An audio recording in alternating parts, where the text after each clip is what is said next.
All right, Knicks fans, I need to talk about something that's been eating at me since the day we found out Mitchell Robinson was going to miss serious time. Because losing Mitch wasn't just losing a guy off the bench. It was losing a piece of this team's identity. And before we get into it, if you're as obsessed with this franchise as I am, smash that like button right now. Because it genuinely helps this channel more than you'd think. And drop a comment telling me if you agree or disagree with what I'm about to say. Because I want to hear it either way. So here's the situation. Mitchell Robinson going down hurt. It hurt bad. This is a guy who, on his best days, is arguably the best offensive rebounder in the entire NBA, maybe in the conversation for one of the best we've ever seen at that specific skill. When he's out there, the Knicks turn into a team that gets extra possessions out of thin air. Missed shots become live balls again. Fast breaks turn into second chances. That's not a small thing. That's a whole strategic advantage that disappears the second he's not on the floor. And look, I know Karl-Anthony Towns is still an elite big man. Nobody's questioning that. But let's be honest with each other for a second. Our depth at center behind him has never been a strength of this roster. It's been a real concern for a while now, and losing Mitch just exposed it even more.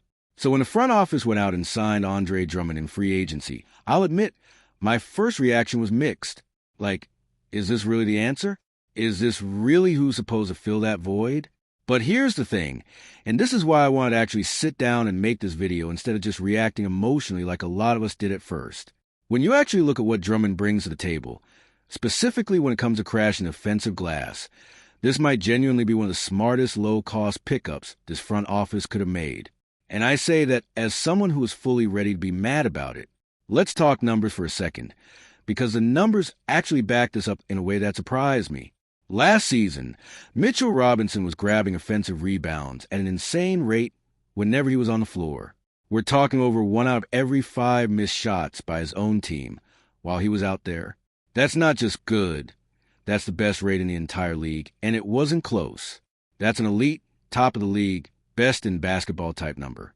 And keep in mind, this is a guy who barely played big minutes last year. The Knicks were managing his workload the whole season, trying to keep him fresh and healthy. Even with those limited minutes, he was still averaging over 4 offensive boards a night. 4 in limited run. That's absurd production for the amount of time he was actually out there.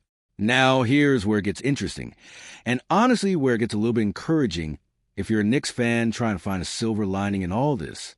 Andre Drummond, in roughly the same amount of minutes as Robinson last season, was still putting up over 3 offensive rebounds a game. 6th best mark in the entire NBA. Let that sink in for a second. Robinson was 2nd in the league. Drummond was 6th. That's not some scrub off the street. That's a guy who's still, even at the stage of his career, one of the premier offensive rebounders playing basketball today.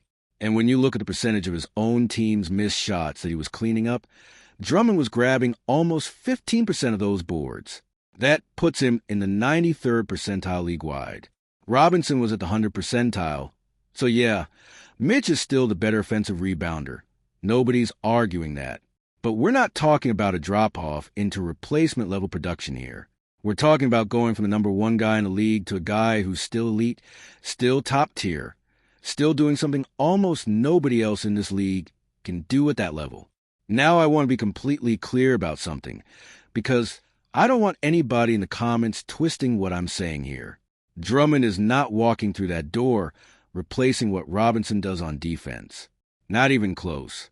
Mitch is a rim-protecting, shot-altering, disruptive force on that end of the floor, and Drummond, especially at this point in his career, is not that guy anymore. If you're expecting Drummond to erase shots at the rim the way Mitch does, you're going to be disappointed. And I don't want to oversell this. This isn't a like-for-like replacement across the board. But that's exactly why I wanted to make this video. Because the conversation has been way too one-dimensional. Everybody's out there saying we lost our defensive anchor, and there's no answer for it. And yeah, that's a real problem. I'm not denying that. But when it specifically comes to offensive rebounding, which was arguably Mitch's single most valuable and most unique skill, the Knicks actually went out and found about as close to a direct replacement as you could realistically ask for on the open market. That deserves some credit.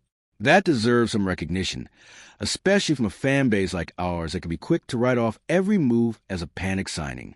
Think about what this actually means heading into the season. Extra possessions, extra second chance points, more opportunities for Jalen Brunson to get easy buckets off a scramble situation, more chances for guys to get open threes off a kick-out when a defense collapses to box out. That stuff adds up over 82 games. It adds up in close playoff games where one extra possession can be the difference between a win and a loss.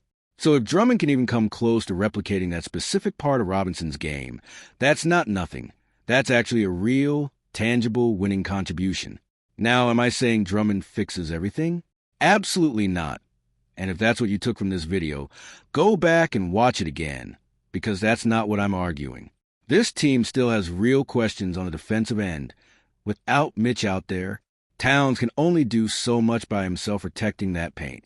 That's a legitimate concern heading into the year, and I'm not going to sit here and pretend it isn't. But I think we owe it to ourselves as fans to actually look at the full picture instead of just assuming this signing was some desperate, thoughtless move.